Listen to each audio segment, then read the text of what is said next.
Hello everyone, welcome to video lecture second of the chapter acid, base and salt।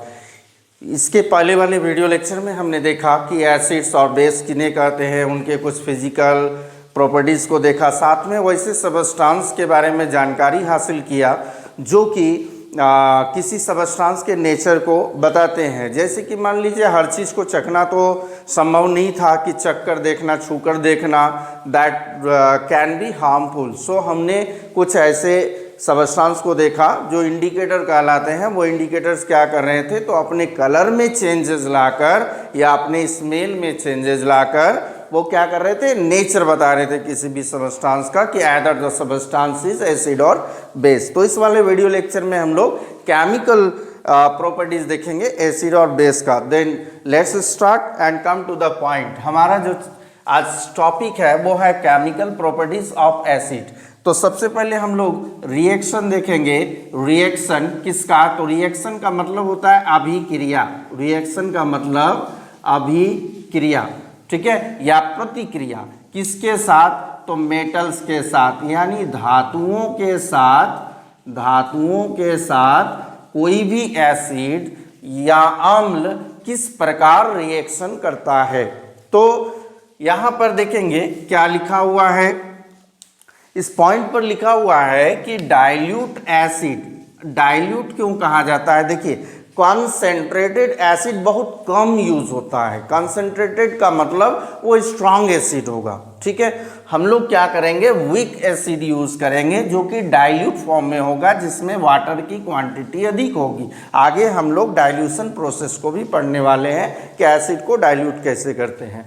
तो यहाँ पर है कि डाइल्यूट एसिड जब रिएक्ट करता है किसके साथ, मेटल्स के साथ।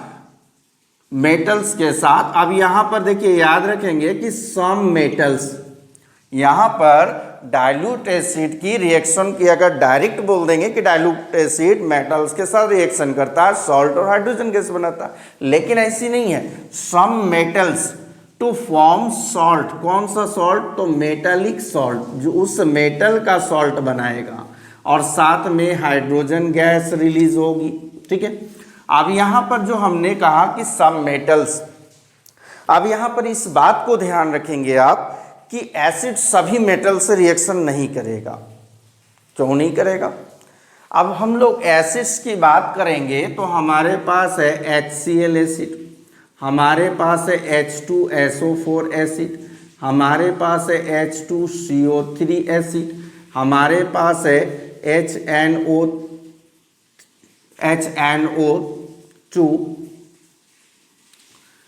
एसिड।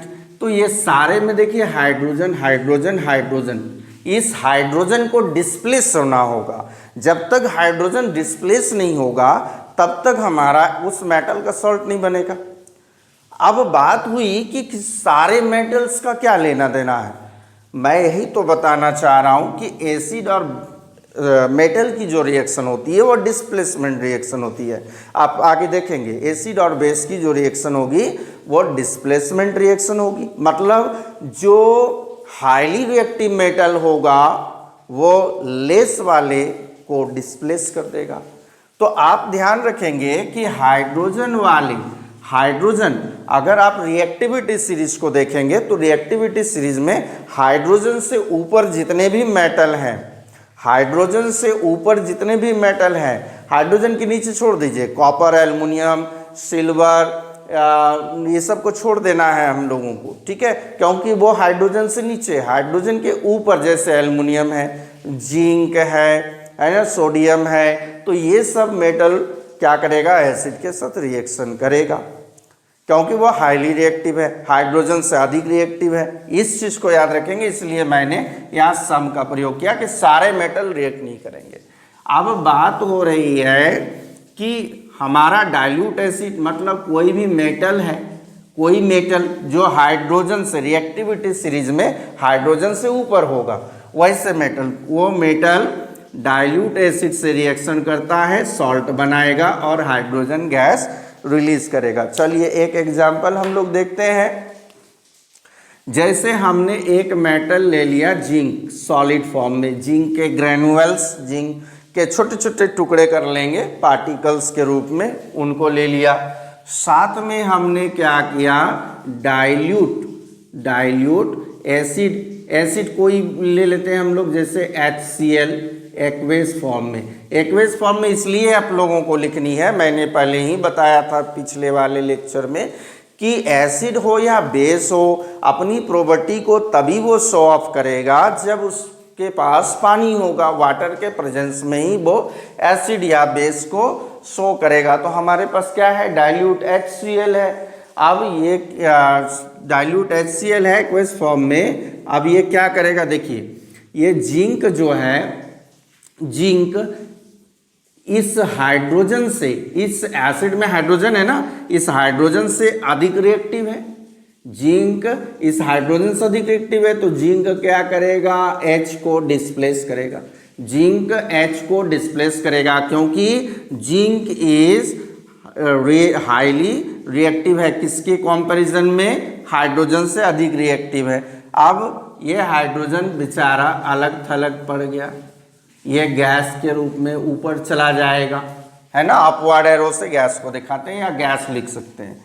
तो जिंक ने हाइड्रोजन को हटा दिया और साथ में क्लोरीन के साथ मिल गया, तो ZnCl2 बना दिया। ये एक्वेस फॉर्म में ही होगा। ये क्या हुआ, ये जिंक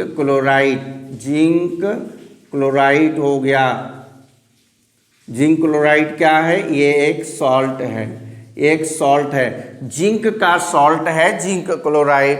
अब यहाँ पर आप चाहेंगे तो इनको बैलेंस कर सकते हैं। जैसे यहाँ पर क्लोरीन के 2 है ना, तो क्लोरीन के 2 कहाँ से आ गए, यहाँ से हम लोग क्लोरीन के 2 लिखेंगे।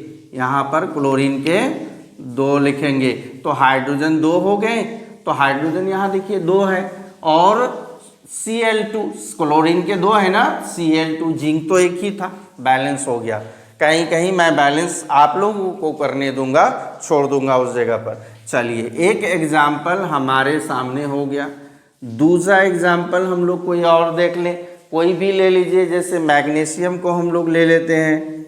मैग्नीशियम को सॉलिड फॉर्म में ले लिया, उसके साथ हमने HCl dilute HCl aqueous form में ले लिया। अब ये रिएक्शन करेगा तो क्या बनेगा, जल्दी बताइए।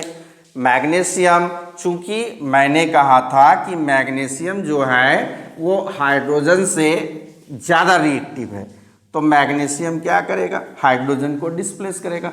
ये बेचारा हाइड्रोजन यहाँ पर अकेला बैठा रहेगा, अकेला बैठा रहेगा, इसके साथ कोई नहीं है। अब क्या किया, मैग्नीशियम ने क्लोरीन के साथ रिएक्शन कर लिया, तो क्या बनेगा, मैग्नीशियम का सॉल्ट यानी MgCl2 एक्वेस फॉर्म में। क्लियर हो गई।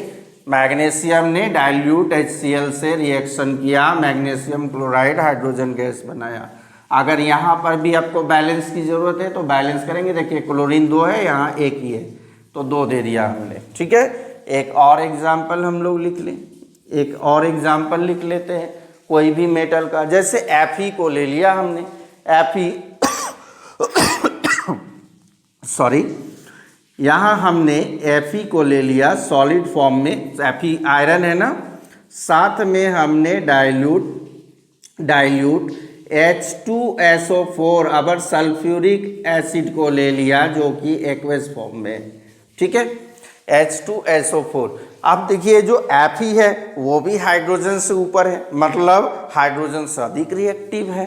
ठीक है, तो ये जो है Fe क्या करेगा, हाइड्रोजन को डिस्प्लेस करेगा। हाइड्रोजन बेचारा फिर से अलग हो गया, गैस के फॉर्म में हो गया ना। अब ये Fe क्या करता है, SO4 के साथ मिल जाता है, FeSO4, ये एक्वेस सॉल्यूशन में, मतलब आयरन ने अपना सॉल्ट बना दिया। ये क्या हो गया, ये फेरस सल्फेट हो गया, है ना, फेरस सल्फेट हो गया। यहाँ मैग्नीशियम क्लोराइड हो गया। ये सारे क्या हैं, ये सारे आपके सॉल्ट बन रहे हैं, प्लस हाइड्रोजन गैस रिलीज हो रहा। अब एक और एग्जांपल, लास्ट वन हम लोग देखेंगे। हमने कॉपर के साथ HCl को रिएक्शन कराया, डाइल्यूट HCl को, क्या बनेगा, तो कॉपर H को डिस्प्लेस कर देगा और Cl के साथ मिल जाएगा CuCl2 और H2O, ये गैस रिलीज हुआ। लेकिन ये गलत है, ये रॉन्ग है। पता है क्यों? क्योंकि कॉपर तो हाइड्रोजन से नीचे आता है। मैंने कहा था ना कि वैसे मेटल जो रिएक्टिविटी सीरीज में हाइड्रोजन से ऊपर आएगा वही एसिड के साथ रिएक्शन करेगा। कॉपर तो हाइड्रोजन से कम रिएक्टिव है, तो कैसे करेगा? तो ये वाला हमारा नहीं होगा। क्लियर हो गया हमारा? चलिए अब यहाँ पर जानेंगे हम लोग जो कुछ मेटल हैं, मेटल के ऑक्साइड के साथ भी रिएक्शन देखेंगे। तो मेटल जो कुछ है, तो मेटल के ऑक्साइड जनरली क्या होते हैं? वो बेसिक नेचर के होते हैं, कुछ मेटल के ऑक्साइड। लेकिन कुछ मेटल के ऑक्साइड होते हैं जो एसिडिक भी नेचर शो करते हैं और बेसिक को भी। मतलब क्या बोलें वो, अगर एसिड के साथ मिलेगा, वो मेटल का ऑक्साइड एसिड के साथ मिलेगा तो बेस की तरह काम करेगा। अगर वो बेस के साथ मिलेगा तो एसिड की तरह काम करेगा। मतलब बिन पेंदे के लोटे के समान है, जिसके पास प्रॉफिट देखा उधर लुढ़क गया, है ना। कुछ मेटल उनको क्या कहेंगे? एम्फोटेरिक। उनको क्या कहेंगे? एम्फोटेरिक मेटल, जो कि जिनके ऑक्साइड एसिडिक नेचर को भी शो करेंगे और बेसिक नेचर को भी शो करेंगे। तो आइए हम लोग नेक्स्ट स्लाइड में सेकेंड वाले रिएक्शन को देखते हैं कि एसिड जो है मेटल के ऑक्साइड के साथ किस प्रकार रिएक्शन करता है। नंबर 2 में हम लोग देखेंगे रिएक्शन विथ किसका? मेटल का ऑक्साइड। हमने देखा था कि जो सब मेटल्स होते हैं, मेटल्स रिएक्ट करते हैं एसिड के साथ और मेटेलिक सॉल्ट और हाइड्रोजन गैस रिलीज करते हैं। यहाँ पर अब आ गया मेटल के ऑक्साइड। तो हमारा नोट में क्या है लिखा है, देखिए, acids react with some metals, कुछ मेटल ऑक्साइड से, कुछ मेटल के ऑक्साइड से रिएक्शन करता है और बनाता है सॉल्ट एंड वाटर। यानी उस मेटल का सॉल्ट और साथ में water, not hydrogen gas. Note 2, generally some metal oxide act किसके जैसा? As base. वो मेटल के ऑक्साइड जो है, जो एसिड के साथ रिएक्शन करेंगे और सॉल्ट एंड वाटर बनाएंगे, वो मेटल के ऑक्साइड बेस की तरह काम करेंगे। मतलब वो बेसिक नेचर के होंगे। इम्पॉर्टेंट नोट क्या करना है कि फ्यू मेटल्स और मेटल के ऑक्साइड, कुछ ऐसे मेटल हैं और मेटल के ऑक्साइड हैं जो कि कैसे वर्क करते हैं? बोथ, मतलब दोनों ही, एसिड की तरह एज वेल एज बेस की तरह। यानी वो एसिड की तरह भी काम करेंगे, बेस की तरह भी काम करेंगे। ऐसे को ही तो मैंने कहा था एम्फोटेरिक।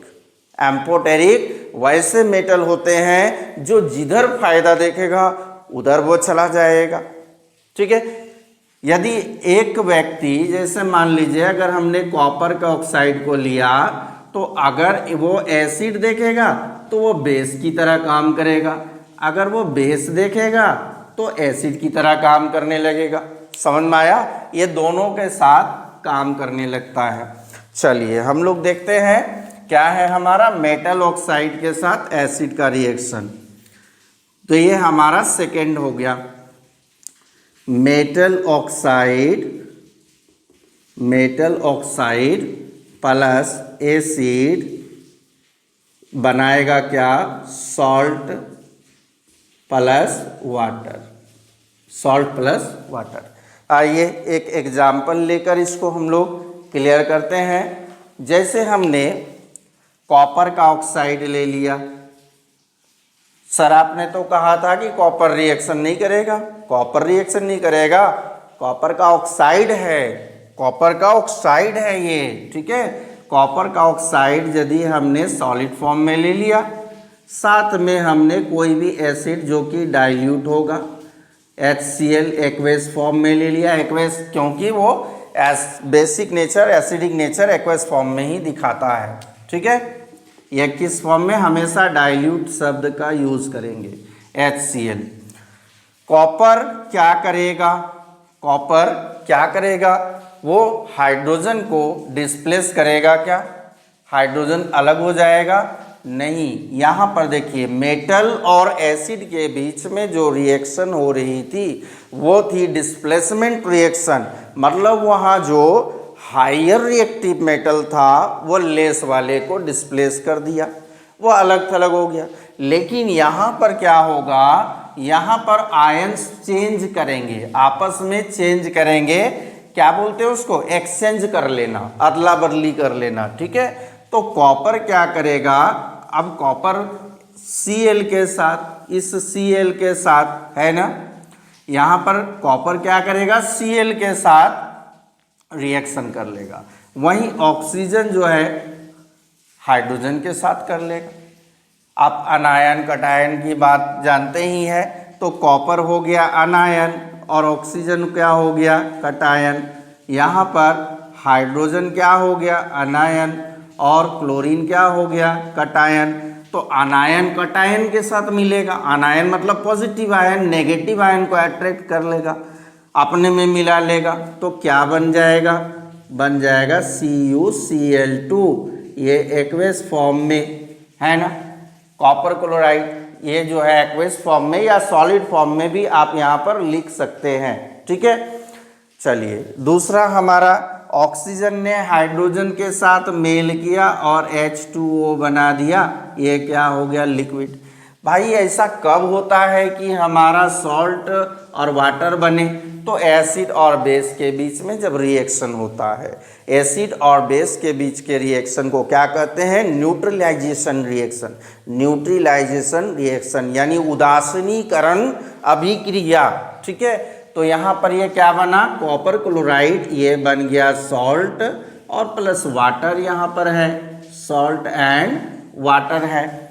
ये नोट आप करेंगे, नोट करेंगे क्या है ये, कॉपर का ऑक्साइड जो है, कॉपर का ऑक्साइड ये किसकी तरह एक्ट किया यहाँ पर, बेस की तरह। यानी मैंने कहा था ना कि metal oxide, generally some metal oxide act as base, वो कॉपर का ऑक्साइड किसकी तरह काम किया, तो बेस की तरह काम किया। और यहाँ पर एसिड है, तो बेस और एसिड आपस में लड़ जाएंगे तो क्या बनेगा, सॉल्ट एंड वाटर ही बनेगा ना। ठीक, चलिए ये हमारा समझ में आ गया। अब हम लोग जब बेस वाला केमिकल प्रॉपर्टीज को पढ़ेंगे ना, तो उस समय भी हम लोग देखेंगे कि कुछ मेटल ऑक्साइड, आप देखिए एम्फोटेरिक की बात कर रहे हैं यहाँ पर कि जनरली सम मेटल जो है aluminium oxide, some metals oxide जो है वो बेस की तरह काम करते हैं, और वहीं पर कुछ मेटल ऑक्साइड ऐसे हैं, कुछ मेटल ऐसे हैं जो बेस और एसिड दोनों की तरह काम करने लगते हैं। इनको क्या कहते हैं, एम्फोटेरिक। तो आपके सिलेबस में जो एम्फोटेरिक मेटल्स हैं, मेटल के ऑक्साइड, वो है एल्युमिनियम और जिंक, याद रखेंगे आपके सिलेबस में यही है। ठीक है, जब एल्युमिनियम को हम लोग एसिड से लड़ाएंगे, रिएक्शन कराएंगे, तो क्या बनाएगा, सॉल्ट एंड वाटर। इसी तरह अगर वो बेस के साथ लड़ेगा तो बेस के साथ भी लड़ लेगा। एल्युमिनियम का ऑक्साइड या जिंक का ऑक्साइड दोनों के साथ, या एल्युमिनियम और जिंक एसिड और बेस दोनों के साथ रिएक्शन करेगा। ठीक है, इनकी अपनी कोई पहचान नहीं होती है एम्फोटेरिक की। चलिए नेक्स्ट वाले, थर्ड वाले टॉपिक को देखेंगे, जहाँ पर कि एसिड कुछ मेटल के कार्बोनेट और या बाइकार्बोनेट के साथ रिएक्शन करता है और क्या बनाता है। Come to the next slide. क्या है देखिए, रिएक्शन विथ मेटल कार्बोनेट या हाइड्रोजन कार्बोनेट। हाइड्रोजन कार्बोनेट को हम लोग बाइकार्बोनेट भी कहते हैं। ठीक है, मेटल बाइकार्बोनेट। तो क्या लिखा हुआ है, एसिड्स जो है वो रिएक्ट करेगा मेटल कार्बोनेट के साथ या मेटल हाइड्रोजन कार्बोनेट के साथ या मेटल बाइकार्बोनेट के साथ, और क्या करेगा, क्या बनाएगा, सॉल्ट बनेगा, उस मेटल का सॉल्ट, साथ में वाटर भी बनने वाला है, और एक एक्स्ट्रा आ गया है कार्बन डाइऑक्साइड, CO2 गैस भी बनेगी, H2O के साथ CO2 गैस भी बनेगी। चलिए एक एग्जाम्पल हम लोग इसका समझेंगे। एग्जाम्पल हमारे पास है, जैसे हमने क्या लिया है, मेटल का कार्बोनेट। जैसे हम लोग लेते हैं CaCO3, ये क्या है, कैल्शियम का कार्बोनेट यानी मेटल कार्बोनेट। ये सॉलिड फॉर्म में है, ठीक है, सॉलिड फॉर्म में है। जब इसको हम लोग H2SO4 के साथ, H2SO4 कैल्शियम ऊपर है, याद रखेंगे, हाइड्रोजन के ऊपर एसिड के साथ रिएक्शन करेगा H2SO4 के साथ, तो किस फॉर्म में, जैसे डाइल्यूट फॉर्म में H2SO4 और एक्वेस में होगा, मतलब वाटर में ही तो एसिड प्रॉपर्टी दिखाएगा ना, क्या बनेगा। चलिए यदि आप बता सकते हैं तो सोचिए। हमारे पास क्या है, कैल्शियम कार्बोनेट, और उसको हमने रिएक्शन कराया H2SO4 के साथ जो कि एक्वेस फॉर्म में है। कैल्शियम क्या करेगा, कैल्शियम जो है वो क्या है, कटायन वाला पार्ट, और ये क्या है, अनायन वाला पार्ट। यहाँ पर देखिए ये भी कटायन वाला पार्ट और अनायन वाला पार्ट, कटायन अनायन से रिएक्शन करेगा। करा दीजिए, क्या बनेगा, कैल्शियम, कैल्शियम सल्फेट। ये जो है एक्वेस फॉर्म में, ये सॉल्ट है, मेटल का क्या है, सॉल्ट है। साथ में क्या बनने वाला है, तो इस ऑक्सीजन, एक ऑक्सीजन अगर इसको दे दिया जाए, एक ऑक्सीजन अगर हाइड्रोजन को दे दिया जाए, ऑक्सीजन, ये तो अनायन के साथ कटायन मिलेगा ना, तो हाइड्रोजन एक ऑक्सीजन ले लेगा तो क्या बना देगा, H2O बना दिया, जो कि लिक्विड फॉर्म में होगा। साथ में हमारा ये जो कार्बन बच रहा है, ये कार्बन ऑक्सीजन को एक जैसे मान लीजिए, देखिए यहाँ CO3, ठीक है, इसको अगर हम लोग ऐसे लिखे CO2 प्लस O, तो CO3 हुआ कि नहीं। यहाँ ये दो ऑक्सीजन के एटम है, यहाँ एक हो गए, तो यहाँ से एक जो है ऑक्सीजन H2 में चला गया था, H2 के साथ एक ऑक्सीजन चला गया तो क्या बना दिया, H2O। अब यहाँ पर क्या बच गया, CO2, ये CO2 गैस के रूप में रिलीज हो गई। क्लियर हुआ कि कोई भी मेटल, जो अधिकांश मेटल हम लोग पढ़ेंगे, कुछ मेटल एम्फोटेरिक को छोड़ दीजिए, कुछ मेटल जो होंगे उनके कार्बोनेट या हाइड्रोजन कार्बोनेट। आप देखिए एक एग्जांपल हाइड्रोजन कार्बोनेट की भी हम लोग देखते हैं, जैसे CaHCO3, ये क्या हो गया, कैल्शियम बाइकार्बोनेट या हाइड्रोजन कार्बोनेट। इनको रिएक्ट कराएंगे डाइल्यूट HCl या H2SO4 के साथ ही करा देते हैं एक्वेस फॉर्म में, क्या बनेगा, कैल्शियम यहाँ कार्बोनेट था, यहाँ बाइकार्बोनेट है, हाइड्रोजन कार्बोनेट है, इसको एसिड के साथ रिएक्शन कराया, सल्फ्यूरिक एसिड है ना, तो रिएक्शन कराया, तो रिएक्शन के बाद क्या बनेगा, तो कैल्शियम फिर उसी तरह है, कैल्शियम सल्फर के साथ, यानी ये कटायन है, ये अनायन वाला पार्ट है, तो कैल्शियम सल्फेट ये एक्वेस फॉर्म में, प्लस हाइड्रोजन क्या करेगा, अपने लिए एक यहाँ से ऑक्सीजन ले लेगा ना, यहाँ से इसको एक ऑक्सीजन दे दिया गया, CO3 में से एक ऑक्सीजन निकल गया, तो क्या बन गया, H2O बन गया लिक्विड फॉर्म में। यहाँ पर हमारा क्या बचा है, तो CO, यहाँ पर क्या बना है, CO बचा हुआ है, तो लिख दीजिए CO2। अब देखिए मिलाइएगा जरा सा, यहाँ CO3 था, एक ऑक्सीजन निकलकर H2 के साथ चल गया तो H2O, यहाँ तो CO2 बचा, हमने लिख दिया।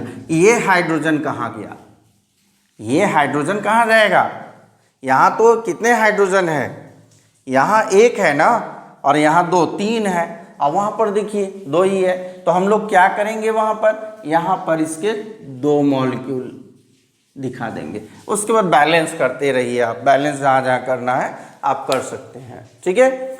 चलिए ये समझ में आ गई कि मेटल का कार्बोनेट या मेटल का हाइड्रोजन कार्बोनेट जब कभी भी एसिड के साथ रिएक्शन करेगा तो सॉल्ट, मेटल का सॉल्ट बनेगा, H2O वाटर बनेगा और कार्बन डाइऑक्साइड गैस रिलीज होगी। अब यहाँ पर हमारा दो सवाल, सबसे पहले जब मेटल ने एसिड के साथ या एसिड ने मेटल के साथ रिएक्शन कराया था तो वहाँ पर क्या हुआ था, वहाँ हाइड्रोजन गैस रिलीज हो रही थी। इस वाले केस में मेटल के कार्बोनेट या हाइड्रोजन कार्बोनेट के साथ जब एसिड रिएक्शन करता है तो यहाँ पर कार्बन डाइऑक्साइड गैस निकलती है। बट मुझे कैसे पता चलेगा कि कौन सी गैस निकली है, कौन सी गैस निकली है? तो यहाँ पर हम लोग नोट कर लेंगे, यहाँ पर हम लोग नोट करेंगे। पहले कार्बन डाइऑक्साइड गैस के बारे में जान लेते हैं। कार्बन डाइऑक्साइड गैस को जब हम लोग चूने के पानी में प्रवाहित करेंगे, कार्बन डाइऑक्साइड गैस को चूने के पानी में फ्लो होने देंगे, तो क्या होगा, वो चूने का पानी जो लाइम वाटर है वो मिल्की कलर में चेंज हो जाएगा। आइए इसको समझते हैं। जैसे हमने कैल्शियम हाइड्रोक्साइड लिया, क्या है ये लाइम वाटर है। ये क्या है? लाइम वाटर, लाइम वाटर, चूने का पानी, ठीक है। अब हमने इसमें क्या किया, इस CO2 को, जो ये CO2 निकला, इसको हमने फ्लो करवाया। इस लाइम वाटर में हमने CO2 गैस को फ्लो करवाया, तो क्या होगा, देखिए ये एक इनसॉल्यूबल सॉलिड बनाएगा, जैसे कैल्शियम कार्बोनेट बना दिया सॉलिड फॉर्म में, यानी जो पानी में नहीं घुलने वाला है, और साथ में ये वाटर अलग हो गया H2O लिक्विड फॉर्म में। ये जो बना ना कैल्शियम कार्बोनेट, इसी के कारण जो है lime water turn in milky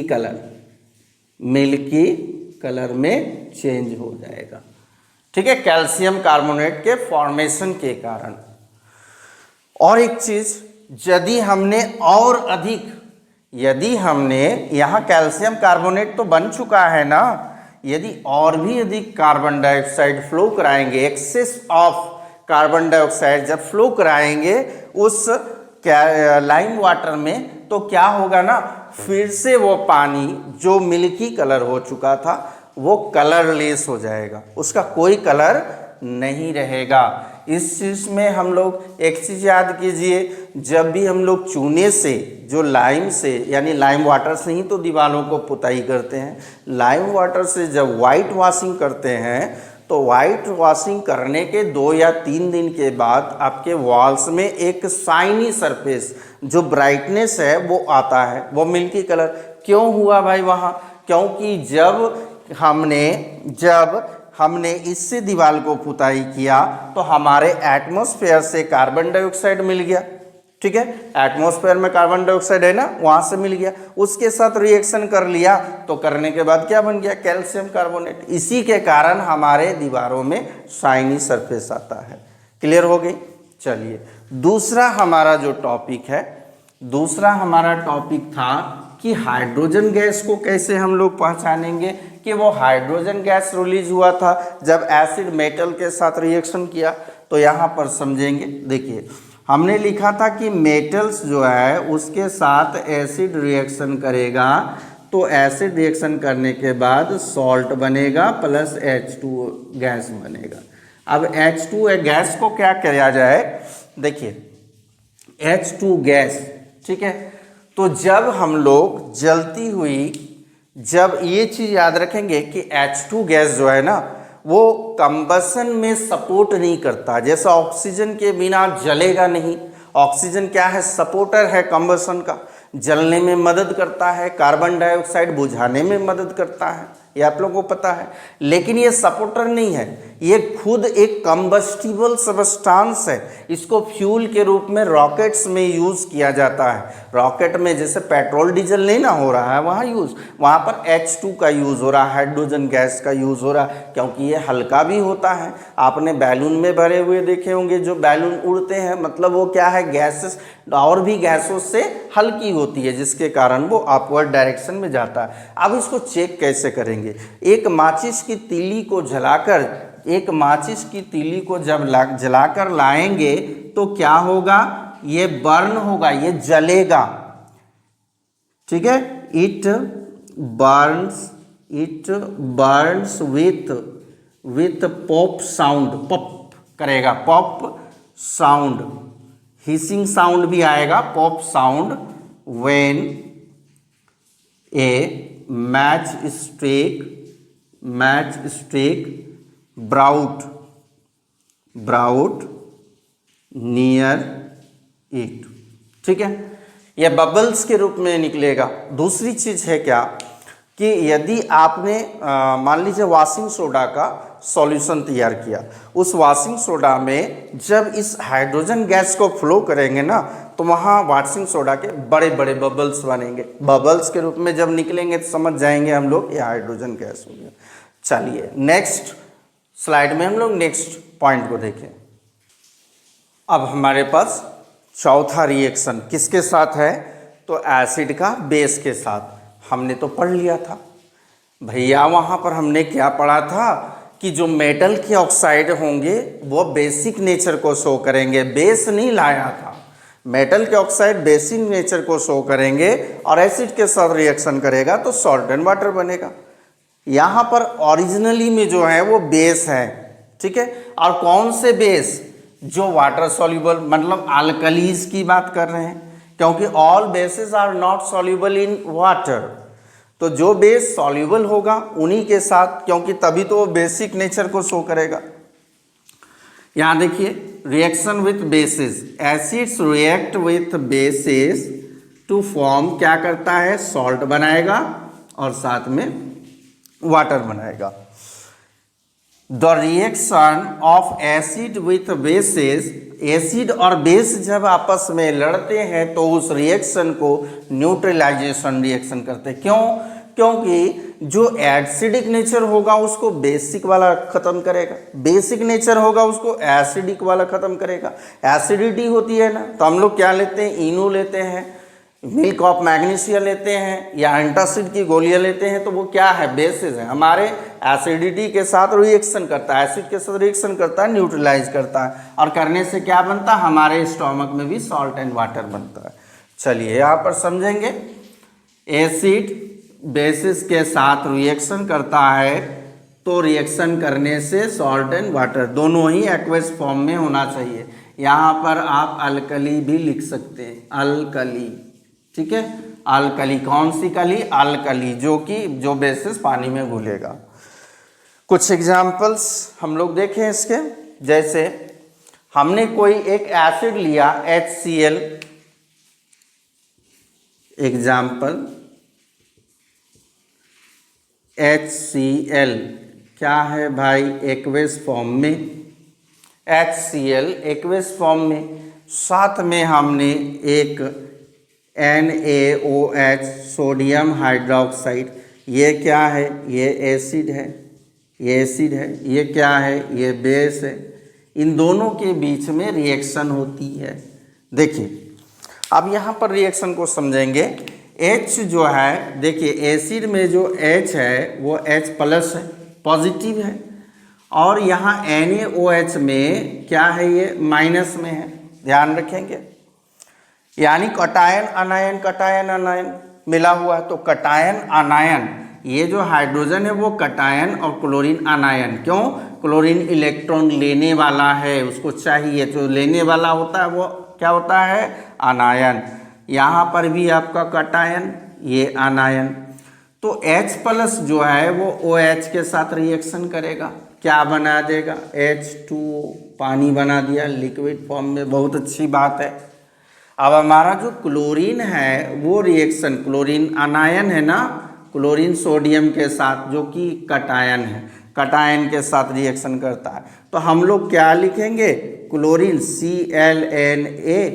बिल्कुल गलत। जब भी लिखते हैं हम लोग तो पहले मेटल के नाम को, अर्थात पहले कटायन को लिखते हैं, याद रखेंगे। तो कटायन क्या हो गया, Na, और अनायन Cl। ये क्या हो गया, सॉल्ट, खाने वाला नमक, टेबल सॉल्ट, और ये क्या हो गया, वाटर, बनाना। एक रिएक्शन हुआ। चलिए एक एग्जाम्पल और हम लोग देखें दूसरी वाले को। दूसरा एग्जाम्पल कोई भी एक हम लोग एसिड ले लेते हैं, जैसे H2SO4 हमने ले लिया एक्वेस फॉर्म में, बिल्कुल सही। दूसरा हम ले लेते हैं इसके साथ कैल्शियम हाइड्रोक्साइड या मैग्नीशियम हाइड्रोक्साइड को, CaOH ट्वाइस। ये क्या है? ये एसिड है। ये क्या है? ये बेस है। ठीक है, एसिड और बेस दोनों लड़ेगा तो क्या बनाएगा? सबसे पहले लड़ाइए, लड़ाने के बाद मैंने कहा था यहाँ से H+ आयन रिलीज होगा और यहाँ से OH रिलीज होगा। क्या बनेगा? H2O बन गया लिक्विड।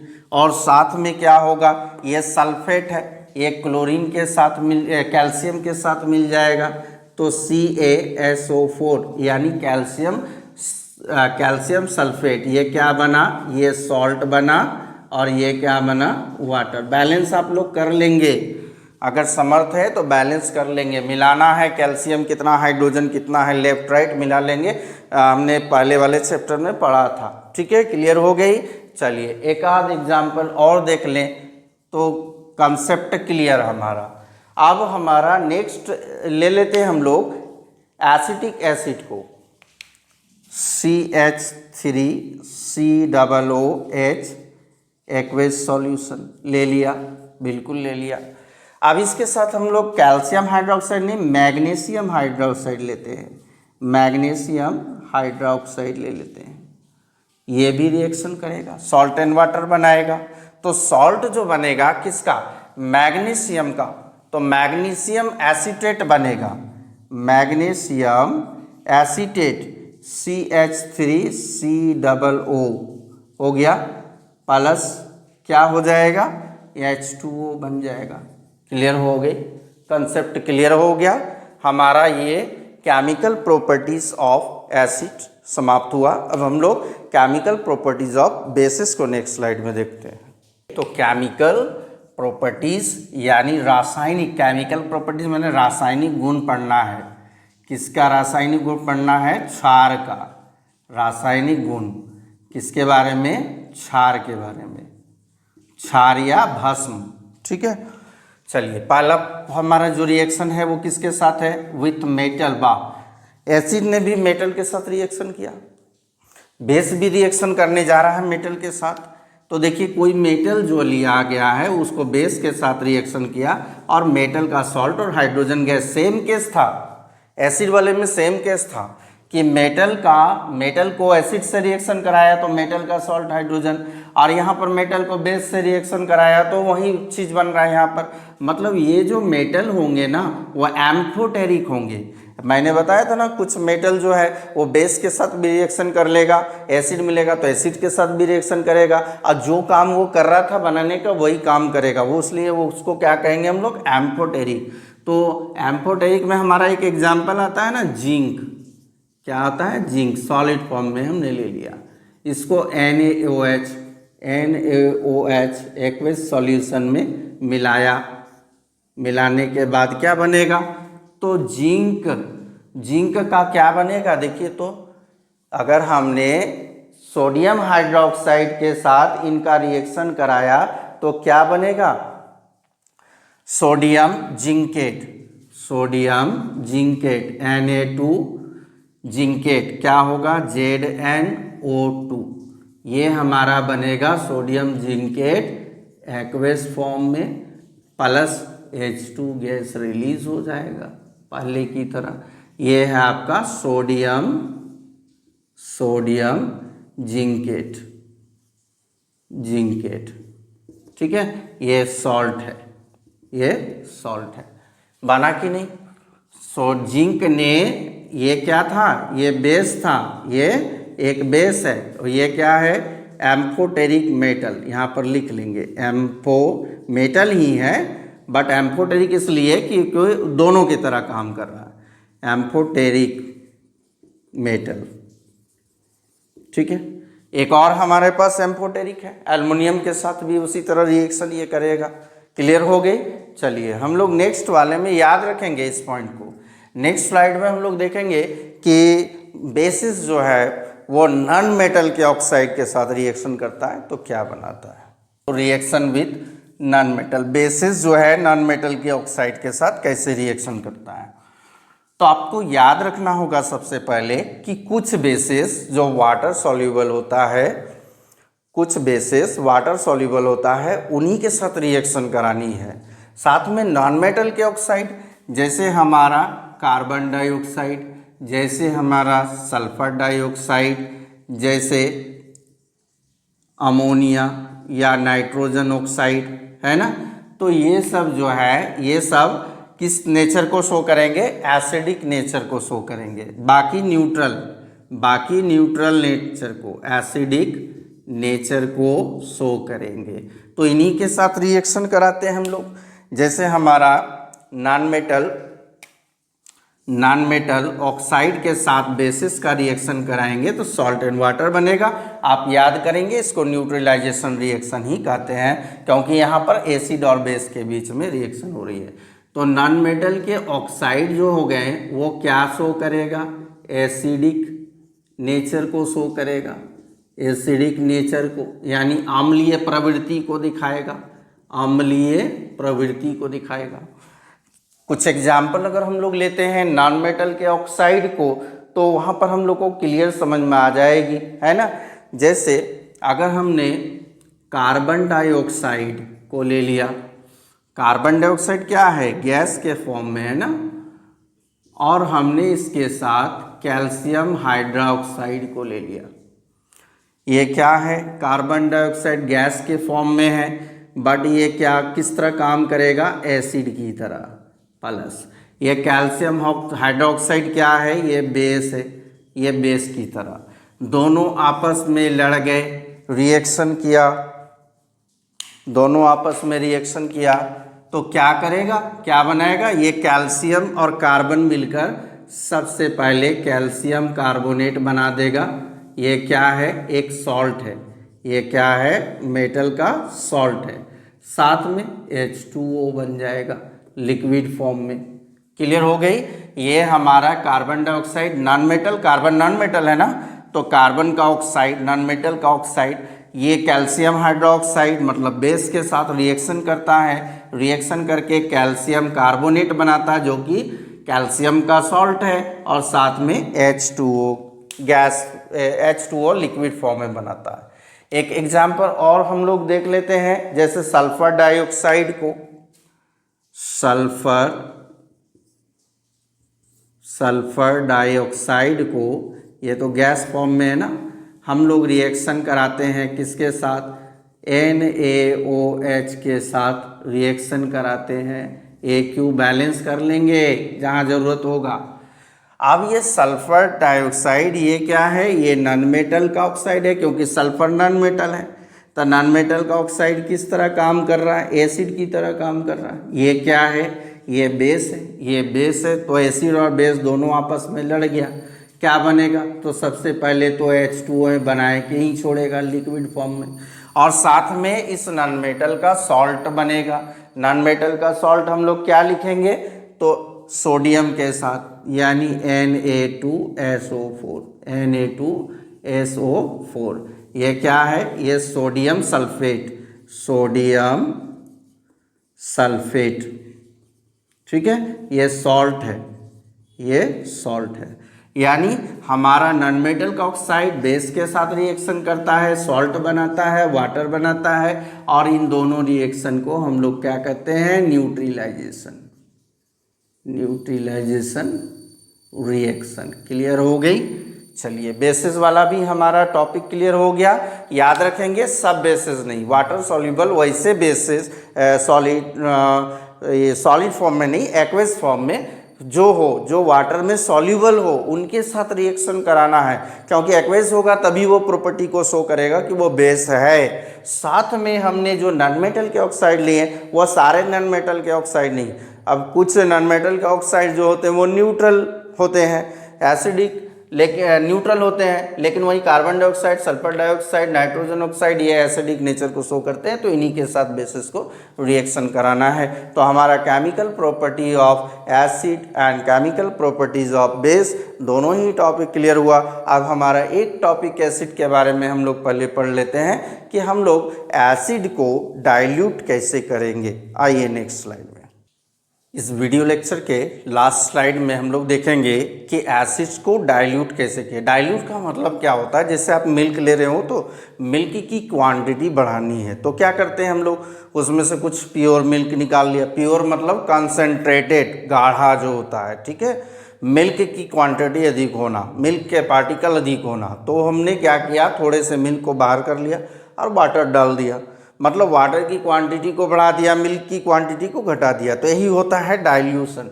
तो यहाँ पर इस टॉपिक में हमारा क्या है कि डाइल्यूशन ऑफ एसिड, एसिड को किस तरह हम लोग डाइल्यूट करेंगे। तो सबसे पहले यहाँ पर देखिए दो फिगर हमारे सामने है, figure number 1 and figure number 2।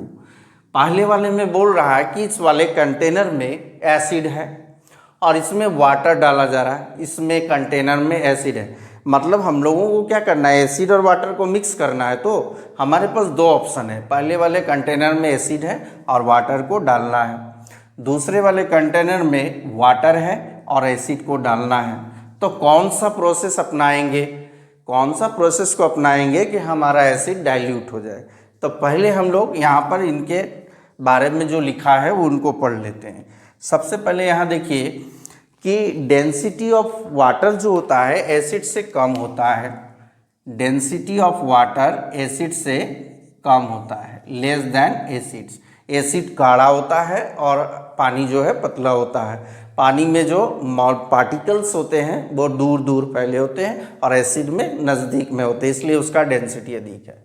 चलिए इससे क्या फ़ायदा हो रहा है, इस पॉइंट को जानने से हम लोग जानते हैं कि कोई भी चीज़ जो पानी में तैरती है उसकी डेंसिटी कम होनी चाहिए, ठीक है।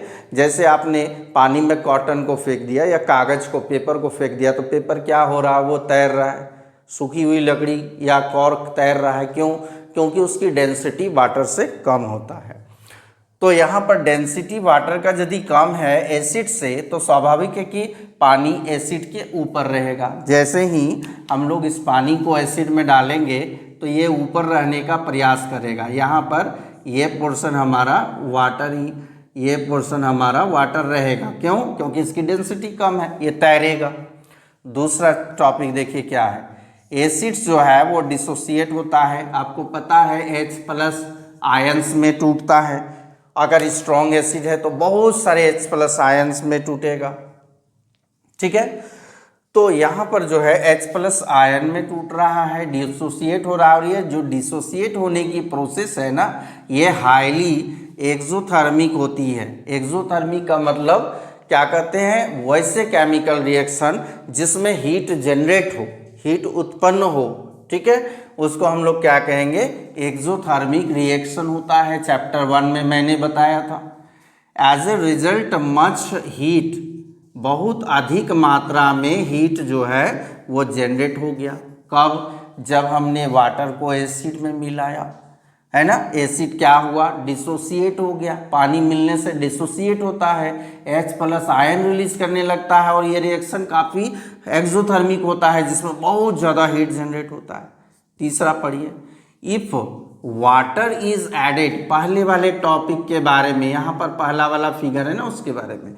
If water is added to acid, यदि वाटर को एसिड में डालेंगे, then water will convert into vapour. क्यों वेपर होगा, क्योंकि यहाँ पर तो अभी देखा हमने हीट जनरेट हुआ, और वाटर को हीट मिलने से क्या होता है, वो वेपर में कन्वर्ट होता है। तो वाटर इज एडेड, यदि वाटर को एसिड में आप डालोगे तो वाटर कन्वर्ट हो जाएगा इनटू वेपर, और इस वेपर के साथ एसिड के पार्टिकल्स भी होंगे, ठीक है। वेपर के, वाटर वेपर के साथ एसिड के पार्टिकल होंगे। इट में स्प्लेश आउट, माने छलक कर, क्या होगा, छलक कर, स्प्लेश आउट, बर्तन से छलक कर बाहर निकल सकता है और हम लोगों को जला सकता है, माने हम लोगों को झुलसा सकता, बर्न कर सकता है, ठीक है। कब, जब हमने वाटर को एसिड में डाला। समझने का प्रयास करेंगे। पहला यहाँ पर क्या होगा, एक और पॉइंट हम लोग देख लें कि acids have capacity to trap much heat. Acid का यह भी प्रॉपर्टी है कि वो ज़्यादा से ज़्यादा हीट को ट्रैप करके अपने पास रख सकता है। तो कंटेनर जब ज़्यादा हीट हो जाएगा तो ये क्या होगा, ब्रस्ट होगा ना, ये कंटेनर में ब्रेक या ब्रस्ट होगा। तो ब्रस्ट होगा तो उसमें भी हमें ये पूरा का पूरा एसिड वाला सॉल्यूशन हमारे बॉडी पर छलक कर आ सकता है, नुकसान होगा।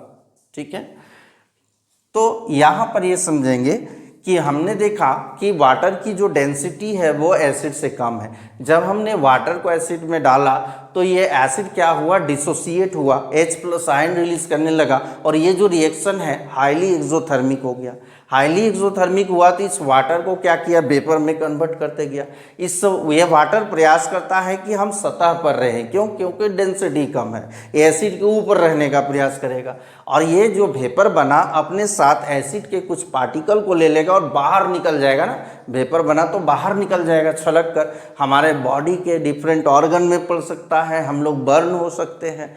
साथ में ये जो है हाईली एक्सोथर्मिक है तो एसिड क्या करता है ना, जितना भी हीट जनरेट होगा उसको अपने पास रखते जाएगा। तो ये क्या होगा, सॉल्यूशन बहुत ज़्यादा गर्म हो जाएगा और इस कंटेनर को एट लास्ट बर्स्ट कर देगा। और बर्स्ट कर देगा तो क्या होगा, ये पूरा का पूरा सॉल्यूशन आसपास के इन्वायरमेंट में फैल जाएगा। यदि हम उसके करीब है तो हमारे बॉडी पर पड़ेगा तो ये हमको चला देगा। चलिए दूसरा वाला पॉइंट क्या है, क्या हम लोग वाटर में एसिड को डालेंगे तो डाइल्यूट होगा, तो पहला वाला तो हमारा गलत हो गया ये टॉपिक। चलिए देयरफॉर ऐड एसिड को ऐड करें वाटर में, ये वाला सही कर रहा है। वाटर है, इस कंटेनर में पहले से वाटर है, इस एसिड को हम लोग डालेंगे। कैसे डालेंगे, देखिए ड्रॉप वाइज, मतलब बूंद बूंद करके डालेंगे, थोड़ा थोड़ा डालेंगे, एक बार में एसिड को नहीं डालना, फिर से वही हो जाएगा। तो ड्रॉप वाइज थोड़ा थोड़ा ड्रॉप। और यहाँ पर क्या करेंगे, एक हम लोग जो है एक सबस्टांस माने स्टायरिंग ले लेंगे, ये चम्मच जैसा होगा, इसको मिलाते जाएंगे, इधर ड्रॉप वाइज डालते जाएंगे और मिलाते जाएंगे, ड्रॉप वाइज डालते जाएंगे, मिलाते जाएंगे। तो क्या होगा, जो हीट है वो हीट जनरेट तो यहाँ भी हो रहा है, वो हीट पूरे वाटर के मॉलिक्यूल में, वाटर के पार्टिकल्स में फैल जाएगा। और वाटर में भी कैपेसिटी होती है कि वो हीट को पकड़ कर रखे। तो पूरे वाटर में जब हीट फैल जाएगा तो उतना ज़्यादा नुकसान नहीं करेगा। इसलिए क्या करेंगे, हमेशा एसिड को वाटर में ड्रॉप वाइज ऐड करेंगे और कीप स्टायरिंग का मतलब उसको ऐसे चम्मच से इस तरह से इसको मूव करते रहेंगे, ड्रॉप वाइज डालेंगे, मूव करेंगे, ड्रॉप वाइज डालेंगे, मूव करते रहेंगे to make the acid dilute. चलिए क्लियर हो गया, इस तरह हमारा एसिड डाइल्यूट हो जाएगा। इस वीडियो लेक्चर में इतना ही है। अब आप नेक्स्ट वीडियो के लिए वेट करेंगे और मैं फिर से कहूँगा, यदि ये हमारा वीडियो लेक्चर अच्छा लगे तो लाइक करेंगे, शेयर करेंगे और यदि आप न्यू हैं तो सब्सक्राइब करेंगे। Thank you very much.